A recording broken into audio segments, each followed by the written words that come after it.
I'm Shaw. I created Eliza OS, and I'm founder of Eliza Labs. You know, if I'm talking to people who know that it's a really hard problem, I think we just get into the weeds of it, but I definitely am around a lot of people who like very much want to own the network and just like build like what I would say is the cart before the horse.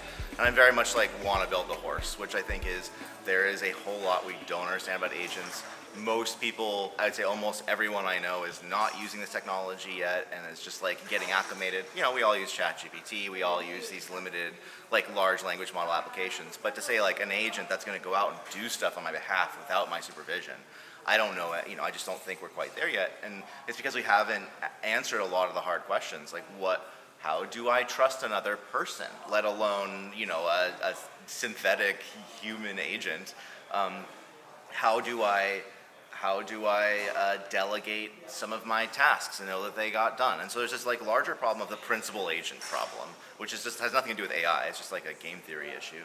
And we just have not resolved that. Like, you know, in the same way that I can't just go hire a dude from Craigslist and be like, yeah, go do my taxes for me. It's like a lot of the same problems in agents where we're like, I think expecting a little bit more from where they are than where they actually are. And what I'd love to see is not like, no, we should keep doing all of the things we're doing, but we should be realistic that like, especially in crypto and Web3, people are going to try and own the network before they actually go for the hard problem. And the hard problem is the agent itself. We cannot wait for other people to build this. If we wait, no one's going to build it. You know, we're going to have 1,000 networks where you can go hire an agent and no agents to hire. And that's the world I don't want to see. So a lot of why I came here is because it was like, well, this is at MIT. I would love to come, you know, I'm literally like doing tutorials and reading stuff from MIT courseware. Like I'm heavily influenced by the education that came out of this place.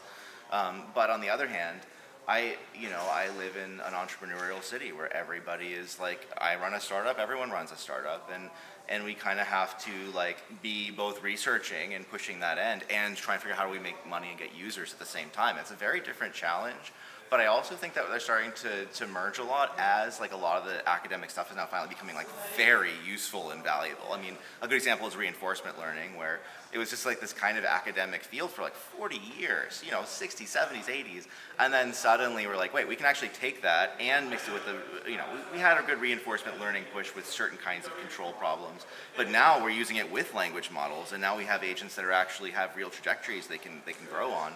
And that only comes from academia and from people just working tirelessly. Like Rich Sutton is, I'm reading his book right now, and he's somebody who's been working on the same reinforcement learning problems for like 40 years.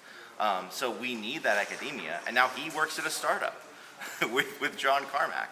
And so I think that's really reflective of the kind of times we're in, which is academia and the commercialization of the stuff that we see there is becoming very, very deeply enmeshed.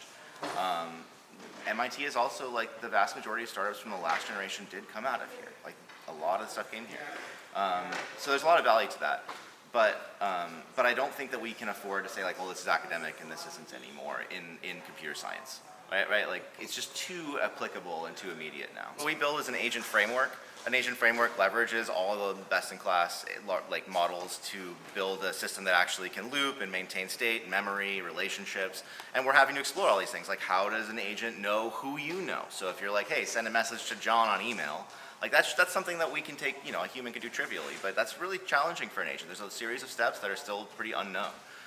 And so I'd like to see more people taking on those like hard problems, those GPT class like research problems, so that we can get there, so that these things actually do what we want them to do, so that they can learn from their experiences. That would be incredible. And I think within, you know, and then the network becomes very obvious. Then we need registries and marketplaces. We need to know, you know, a trust verification and benchmarks and all this stuff. But I think that we have to look and say like, no one's going to build this for us. There's not going to be some. If there is, then they're also going to probably own the network. If we wait for OpenAI to build the next agent, they're also going to own the agent marketplace. If we build it ourselves, then we have a shot of building a decentralized ecosystem.